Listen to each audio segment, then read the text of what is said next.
this video, we'll look at a more detailed analysis of gynae students at the CSEC examination in mathematics. And we do a detailed analysis, what is called a granular analysis of the CSEC annual report 2012. In the year 2012, 90,100 students sat the exam. Now, the data that you'll be seeing on your screen is taken from the Caribbean Secondary School Exam Council Annual Report 2012. So these are hard data. CSEC Math May June results 2012. You see how far back I've gone? 2012 to 2016. Now the percentage marks gained / lost per question. So we are looking at the 11 questions that come in the exam math paper. On the vertical axis will be shown the amount of marks, the percentage. Along the horizontal axis, the y-axis, you'll see the questions from 1 to 11. As you know, the paper is divided into two parts. The first paper deals with questions 1 to 7, and paper 2, question 8 to 11. Now, what you see on your screen is the first column indicates that 38% of the possible 100 marks for this question were achieved by most students.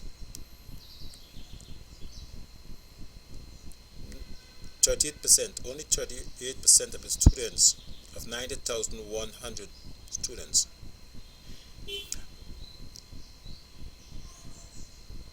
got 38% out of that question, 38 marks out of that question, lost 62 marks out of that question. It's a huge gap. On question 2, they got 32% of the marks and lost 68. 39% of the marks out of a possible 100, they lose 61%. And so you can see throughout first paper,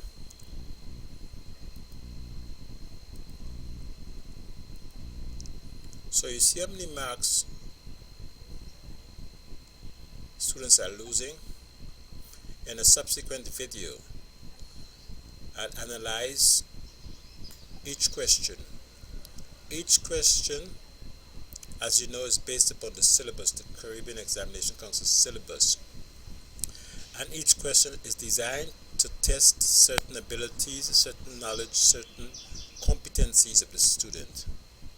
For example, in paper 1, question 1, it tests the candidate's ability to manipulate fractions and decimals and percentages and so on.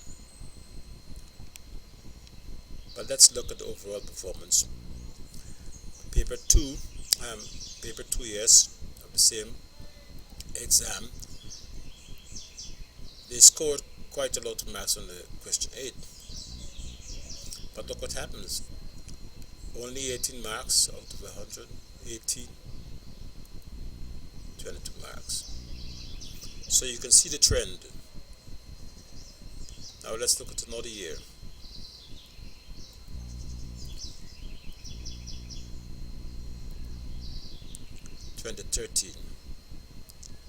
Same thing we'll do, gain and lost, 52%.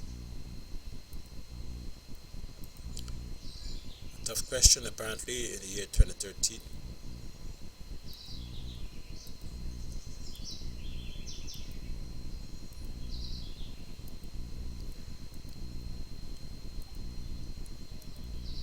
Now many parents wish that they could see this type of analysis done by the Ministry of Education.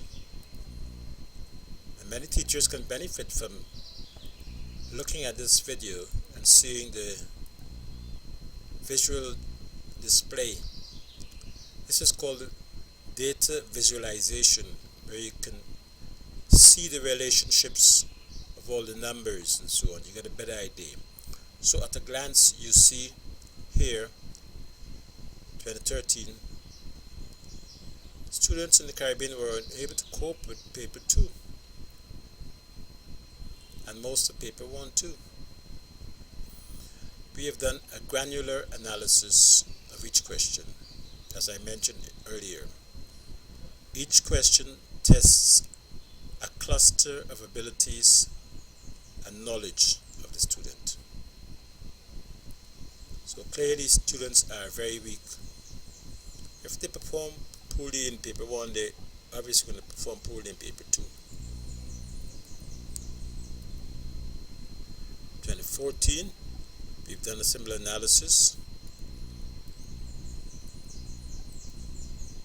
And you note again, it's based upon the annual report.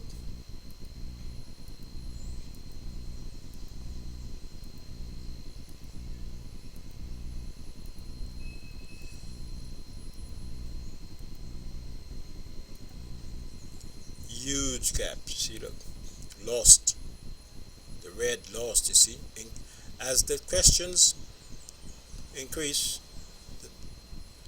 the difficulty, challenges increase. Poor. Caribbean students are struggling with mathematics. The problem is why? Why poor performance? Well, I've done this analysis, and there are certain contributing factors. Now, we use a structured approach to analyze the problems in education. We use the why diagram. Why?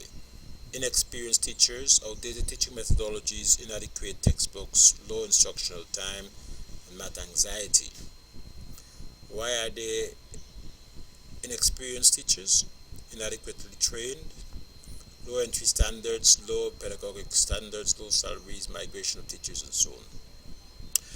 Outdated teaching methodologies, outdated training, non-use of ICT, lack of updates, and so on. You can pause the video and see the contributing factors. Inadequate textbooks, limited funds, and so on. Low instructional time, and so on. Training college curriculum, and so on. In the next video, we'll do further analysis.